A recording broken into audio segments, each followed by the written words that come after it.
खुलासा इंडिया में आपका स्वागत है। आज हम लोकसभा सीट कौशाम्बी, जो सुरक्षित सीट है, 80 लोकसभा सीटों में एक सीट कौशाम्बी संसदीय सीट है, जिसमें जनपद प्रतापगढ़ की दो अहम सीटें हैं विधानसभा की, कुंडा और बाबागंज। जिस पर कुंडा में स्वयं राजा रघुराज प्रताप सिंह, जो जनसत्ता दल लोकतांत्रिक के राष्ट्रीय अध्यक्ष हैं, 1993 से लगातार कुंडा में विधायक बनते रहे हैं।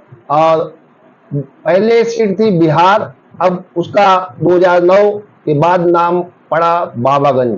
बाबागंज से पहले रामनाथ सरोज विधायक हुआ करते थे और अब उनके लड़के विनोद सरोज राजा भैया के सहयोग से वो विधायक होते हैं। तो काफी दिनों से, काफी अरसे से कह लीजिए कि इन दोनों सीटों पर राजा भैया का वर्चस्व, दबदबा कायम है और जो वो चाहते हैं उस सीट पर वही होता है। वहाँ का नगर पंचायत का चुनाव हो, चाहे ब्लॉक प्रमुख का चुनाव हो, यानी दोनों सीटें जो लोकसभा के कौशाम्बी में शामिल हैं, तो उसमें कुंडा और बाबागंज निर्णायक साबित होता है कि वहाँ की जनता किसे वोट देती है।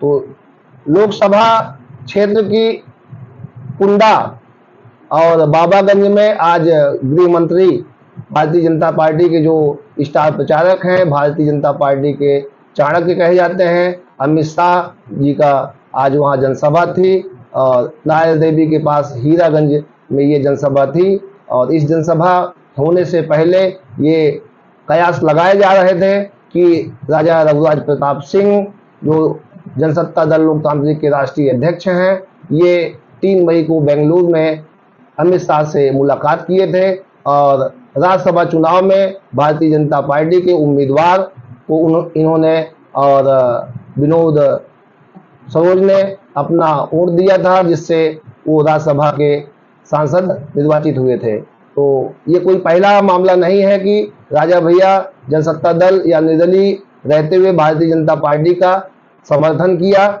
इससे पहले भी समर्थन किया था। तो इस चुनाव में जनसत्ता दल का कोई उम्मीदवार चुनावी मैदान में नहीं है। कयास लगाए जा रहे थे कि हो सकता हो कि ये सीट होल्ड कर दी गई थी, यहाँ से राजा भैया को उम्मीदवार शैलेंद्र सरोज को भारतीय जनता पार्टी अपना सहयोगी बनाकर, समर्थन देकर उसको उम्मीदवार स्वीकार करे, परंतु ऐसा नहीं हो सका। और अंतिम दौर में भारतीय जनता पार्टी ने विनोद सोनकर, जो यहाँ से 2014-2019 में 2 बार लोकसभा के सदस्य चुने गए कौशाम्बी सुरक्षित सीट से, तीसरी बार उन पर भाजपा ने भरोसा जताया और तीसरी बार उनको अपना उम्मीदवार बताया। तो आज अमित शाह कौशाम्बी सांसद विनोद सोनकर के पक्ष में हीरागंज में नायर देवी के पास जनसभा की और उन्होंने प्रदेश की सरकार और मोदी सरकार की उपलब्धियां गिनाई, भगवान जय का नारा लगवाया प्रभु श्री राम जी का, और कौशाम्बी से विनोद सोनकर को तीसरी बार जिताने का जनता से समर्थन मांगा। और इस बीच हम आपको बताएं कि मोदी राज में अयोध्या में राम मंदिर का भव्य निर्माण हुआ, ऐसा अमित शाह ने अपनी जनसभा में कहा। कश्मीर को भारत से जोड़ने का काम मोदी जी ने किया और जनपद कौशाम्बी के लोकसभा क्षेत्र में जितने काम हुए उसको विनोद सोनकर को श्रेय दिया कि विनोद सोनकर ने ये सारे काम किए। और योगी राज में गुंडा माफियाओं का पलायन होने की बात किया और विपक्ष पर तंज कसते हुए कहा कि उनके दल से विपक्ष में जो है इंडिया गठबंधन हुआ है, उसमें से प्रधानमंत्री का चेहरा कौन है ये अभी तक तय नहीं हुआ है। और कौशाम्बी को केला उत्पादन को लेकर 1 डिस्ट्रिक्ट 1 प्रोडक्ट घोषित किया और तमाम बातें कही। आइए हम आपको सुनाएं कि अमित शाह, जो भाजपा के चाणक्य हैं, अपने उम्मीदवार विनोद सोनकर के पक्ष में क्या कुछ कहा।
विनोद सोनकर ने किया।